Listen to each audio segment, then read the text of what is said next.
Thanks for watching. Don't forget to like, comment, share and subscribe to Bismillahirrahmanirrahim. Assalamu alaikum. This is Muhammad Ali Rana from Ghulamane Abbas School. Today in this video lecture we have these SLOs 831 and 832 from our chapter number 8 Thermal Properties of Matter. इस video lecture के अंदर हम दो और physical quantities को study करेंगे that are termed as heat capacity and specific heat capacity. इन दो टर्म्स को हम स्टडी करेंगे कि व्हाट आर दीज टर्म्स, और साथ साथ हम स्पेसिफिक हीट कैपेसिटी की फॉर्मूला को यूज़ करके हम कुछ वर्ड प्रॉब्लम्स को सॉल्व करेंगे.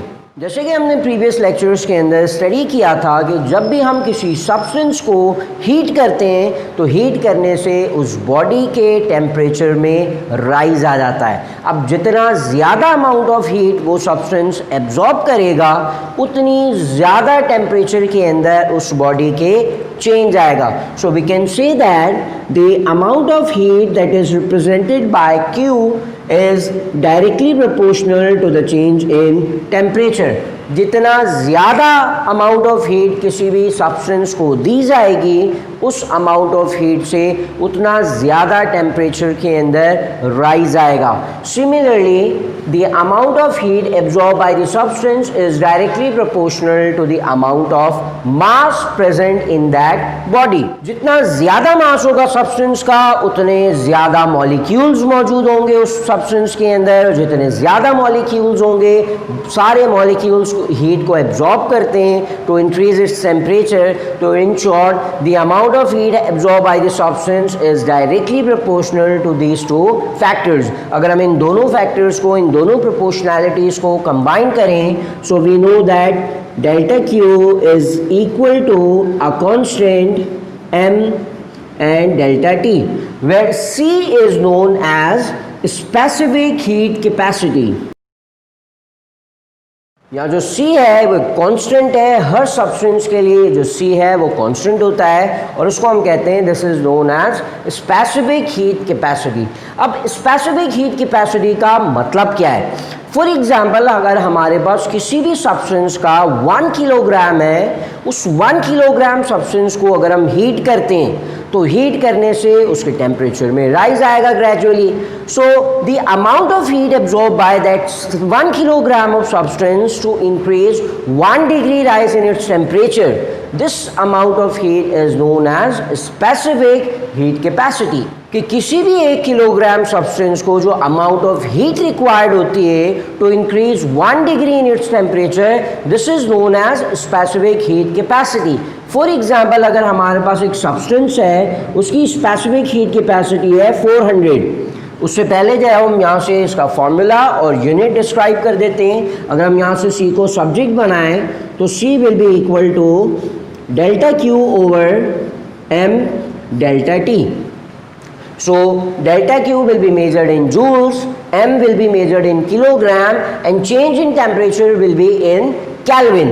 So the SI unit of C will be joules per kg Kelvin. So this is the SI unit of specific heat capacity. So let's suppose हमारे पास एक substance है जिसकी स्पेसिफिक हीट कैपेसिटी है 400 joules per KG kelvin. सो अगर let suppose हमारे पास इस substance का 1 kilogram मौजूद है तो उस 1 किलोग्राम सब्सटेंस का 1 डिग्री टेम्परेचर राइज करने में वो आप सब्सटेंस जो हीट एब्जॉर्ब करेगा this will be equal to 400 joules per KG kelvin.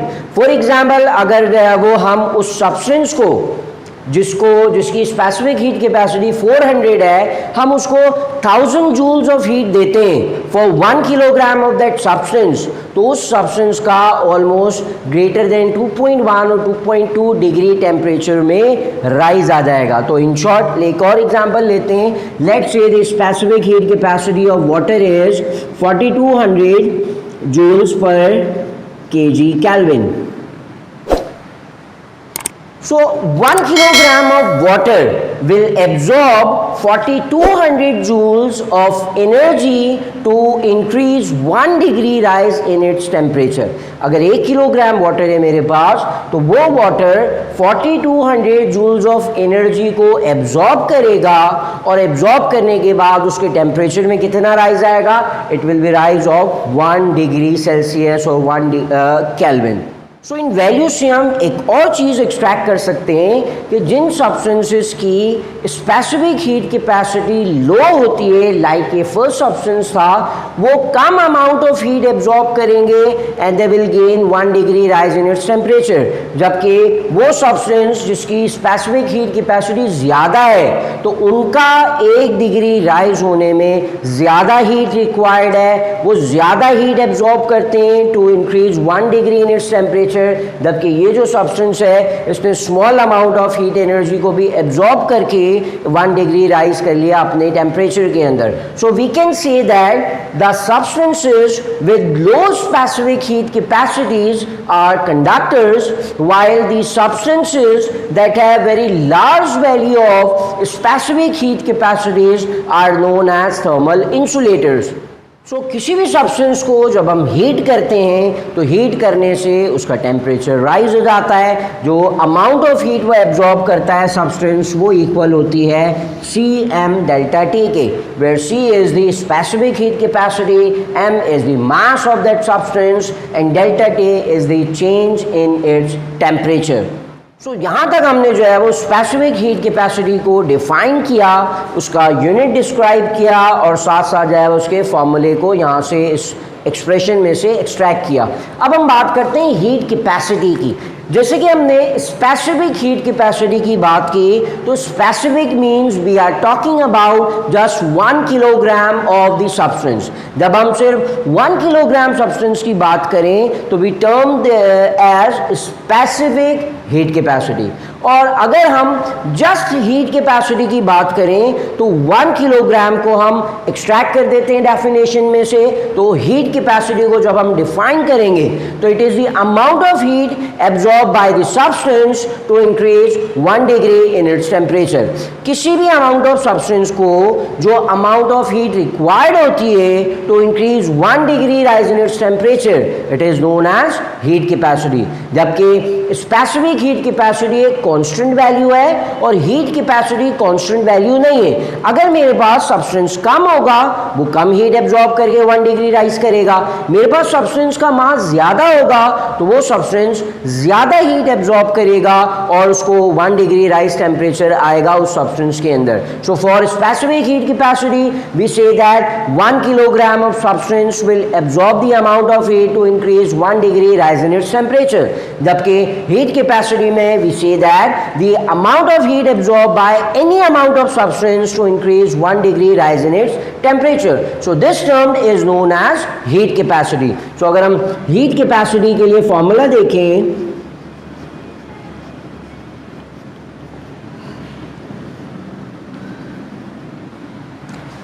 Heat capacity के लिए अगर हम फॉर्मूला देखें तो we have heat capacity is equal to C times M, और यहीं से इसके यूनिट को डिस्क्राइब करें तो C is measured in joules per kg Kelvin and the mass is measured in kilogram. So kilogram will be cancelled and we have the SI unit of heat capacity will be joules per kg and its formula is specific heat capacity times mass. जितना amount of mass ज़्यादा होगा हमारे पास, the amount of heat capacity that those substance can absorb to increase 1 degree rise in its temperature will be greater.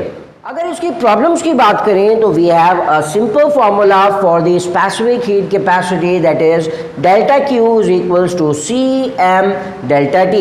यहाँ हमारे पास 4 variables मौजूद हैं, delta Q, C, m and delta T. इन चार वेरिएबल्स में से कोई भी एक अननोन वेरिएबल हो तो हम वहाँ से उस अननोन वैल्यू को फाइंड कर सकते हैं। फॉर एग्जांपल हम एक क्वेश्चन लेके सॉल्व करते हैं। तो ये एक हमारे पास क्वेश्चन मौजूद है जिसमें हमारे पास 2.5 किलोग्राम ऑफ वाटर मौजूद है और उसका टेम्परेचर जो है वो इनिशियल 20 डिग्री है।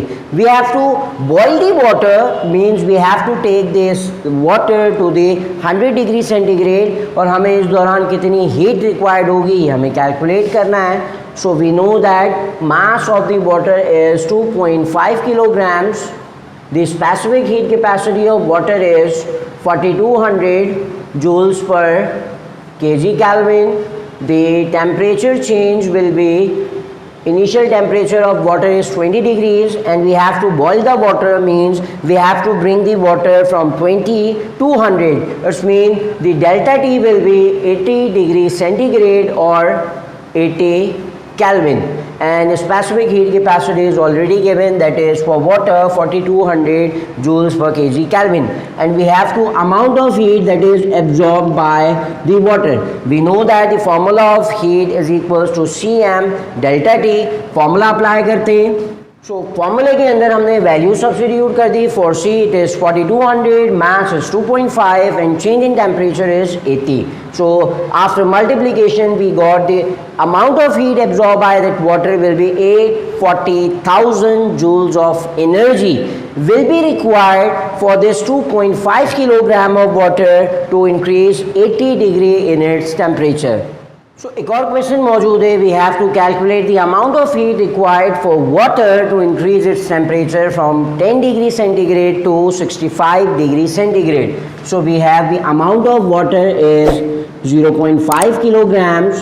Specific heat capacity of water is constant, that is 4200 joules per kg Kelvin, and we have the given with change in temperature that is from 10 degree to 65 degrees.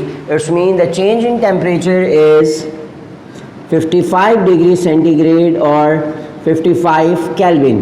We have to calculate the amount of heat absorbed by the water. So it is equal to Cm delta T. The value of C is 4200, value of mass is 0.5 and the change in temperature is 55. तो हम इन तीनों factors को multiply कर देते हैं। So this is the amount of heat that is absorb by 0.5 kilogram of water to increase its temperature from 10 degrees to 65 degrees. So है भी come at the end of a class जिसमें हमने दो term सीखी that are इस heat capacity and specific heat capacity.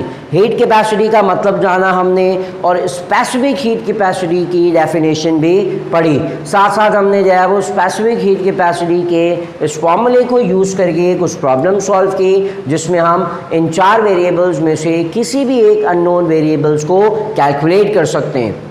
So this is it for today's class. Inshallah, I will see you in the next video lecture with another topic from this chapter, thermal properties of matter. Till then, this is Muhammad Ali Rana taking off from this class. Allah Hafiz. Thanks for watching. Don't forget to like, comment, share and subscribe to